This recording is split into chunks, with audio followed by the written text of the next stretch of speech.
जय गुरुदेव, जय गायत्री माता। हमारी वसीयत और विरासत। इसमें आगे लिखा है कि प्रश्न सूक्ष्मीकरण साधना का है जो हम इन दिनों कर रहे हैं। यह एक विशेष साधना है जो स्थूल शरीर के रहते हुए भी की जा सकती थी, परंतु उसे त्यागने के उपरांत भी करनी पड़ती है। दोनों ही परिस्थितियों में यह स्थिति बिना अतिरिक्त प्रयोग पुरुषार्थ के तप साधना के संभव नहीं हो सकती थी। इसे योगाभ्यास तपस्या का अगला चरण कहना चाहिए। इसके लिए किसे क्या करना होता है, यह इसके वर्तमान स्तर एवं उच्च स्तरीय मार्गदर्शन पर निर्भर होता है।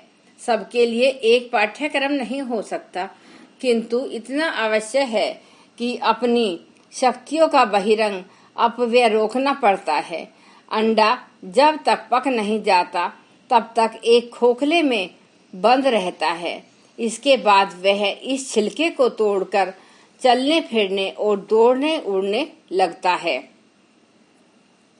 लगभग यही अभ्यास सूक्ष्मीकरण के हैं जो हमने पिछले दिनों किए हैं।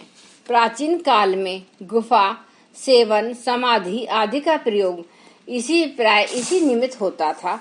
सूक्ष्म और शरीरधारियों का वर्णन और विवरण पुरातन ग्रंथों में विस्तार पूर्वक मिलता है। यक्ष और युधिष्ठिर के मध्य विग्रह तथा विवाद का महाभारत में विस्तार पूर्वक वर्णन है। यक्ष, गंधर्व, ब्रह्म, राक्षस जैसे कई वर्ग सूक्ष्म शरीरधारियों के थे।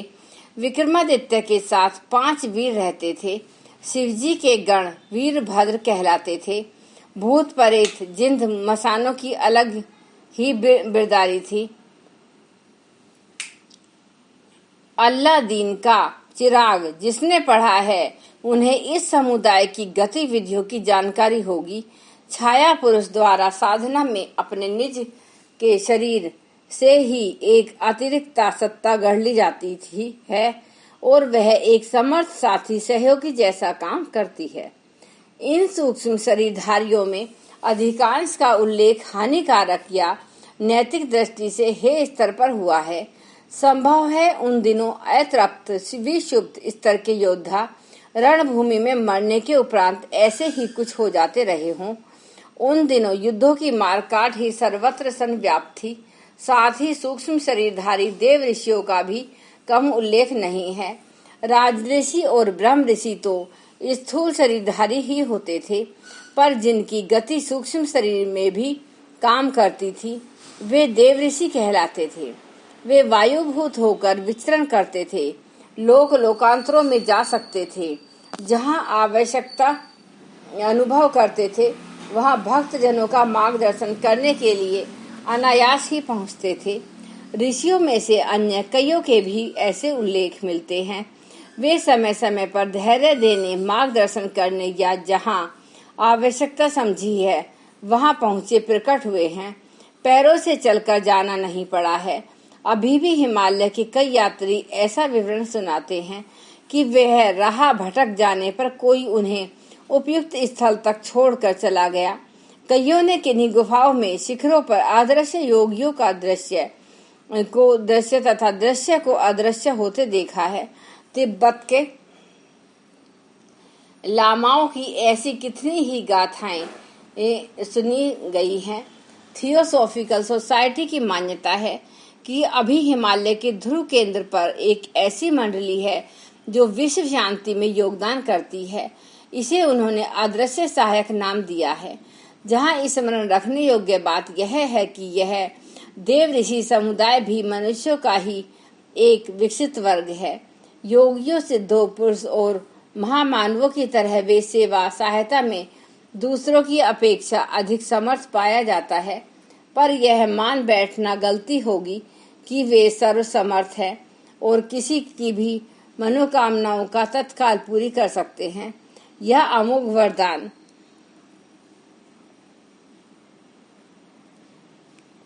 दे सकते हैं।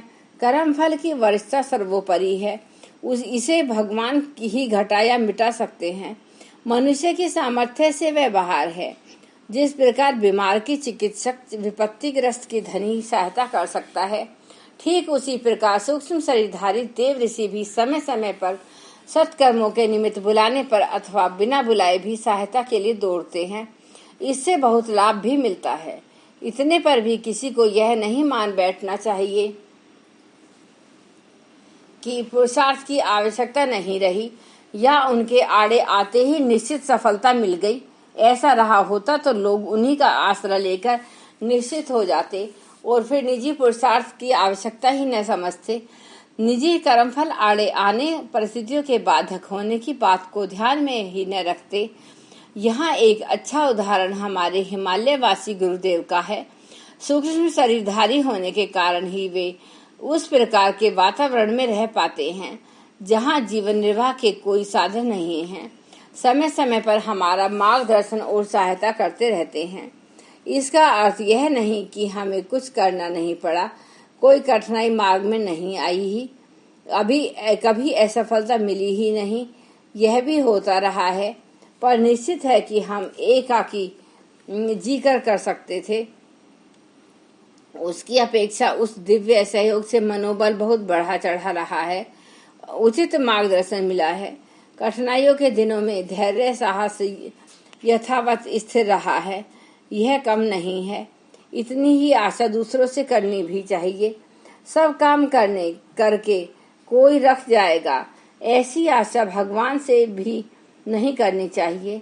भूल यही होती रही कि देवी सहायता का नाम लेते ही लोग समझते हैं कि यह जादू की छड़ी घुमाई और मन चाहा काम बन गया। ऐसे ही आतिवादी लोग क्षण भर में आस्था खो बैठते हैं। देवी शक्तियों से सूक्ष्म शरीरों में से हमें सामयिक सहायता की आशा करनी चाहिए। साथ ही अपनी जिम्मेदारियां वहन करने के लिए कटिबद्ध भी रहना चाहिए और असफलताओं तथा कठिनाइयों का अच्छा शिक्षक मानकर अगले कदम अधिक सावधानी, अधिक बहादुरी उठाने की तैयारी करनी चाहिए। सूक्ष्म शरीरों की शक्ति सामान्यतः भी अधिक होती है। दूरदर्शन, दूर श्रवण, पूर्वाभ्यास, विचार संप्रेषण आदि में प्राय सूक्ष्म शरीर की ही भूमिका रहती है। उनकी सहायता से किसानों को भी विपत्तियों से उबरने का अवसर मिला है। कईयों को ऐसी सहायताएं मिली हैं जिनके बिना उनका कार्य रुका ही नहीं पड़ा रहता। दो सच्चे मित्र मिलने से लोगों की हिम्मत कई गुना बढ़ जाती है। वैसा ही अनुभव अदृश्य सहायकों के साथ संबंध जोड़ने से भी करना चाहिए। जिस प्रकार अपना दृश्य संसार है उसमें दृश्य शरीर वाले जीवधारी रहते हैं, ठीक उसी प्रकार उससे जुड़ा हुआ एक अदृश्य लोक भी है। उसमें सूक्ष्मधारी शरीरधारी निवास करते हैं। उनमें कुछ बिल्कुल साधारण, कुछ दुरात्मा और कुछ अत्यंत उच्च स्तर के होते हैं। वे मनुष्य लोक में समुचित दिलचस्पी लेते हैं।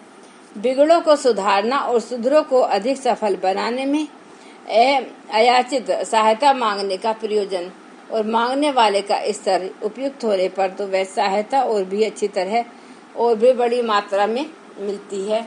यह सूक्ष्म शरीरों का ही सूक्ष्म लोक की सामान्य चर्चा हुई है। प्रसंग अपने आपे को विकसित करने का है। यह विषम बेला है। इसमें प्रत्येक शरीर वाले प्रत्यक्ष उपाय उपचारों से जो कर सकते हैं सो कर रहे हैं, करना भी चाहिए, पर दिखता है उतने भर में काम चलेगा नहीं। सशक्त सूक्ष्म शरीरों को बिगड़ों को अधिक न बिगड़ने देने के लिए अपना जोर लगाना पड़ेगा। संभालने के लिए जो प्रक्रिया चल रही है वह पर्याप्त न होगी। उसे और भी अधिक सरल सफल बनाने के लिए अदृश्य सहायता की आवश्यकता पड़ेगी। यह सामूहिक समस्याओं के लिए भी आवश्यक होगा और व्यक्तिगत रूप से सब प्रयोजनों में संलग्न व्यक्तियों को अग्रगामी यशस्वी बनाने की दृष्टि में। जय गुरुदेव, जय गायत्री। गायत्री मंत्र हमारे साथ साथ। ओम भूर्भुवः स्वः तत्सवितुर्वरेण्यं भर्गो देवस्य धीमहि धियो यो न प्रचोदयात्। जय गुरुदेव, जय गायत्री।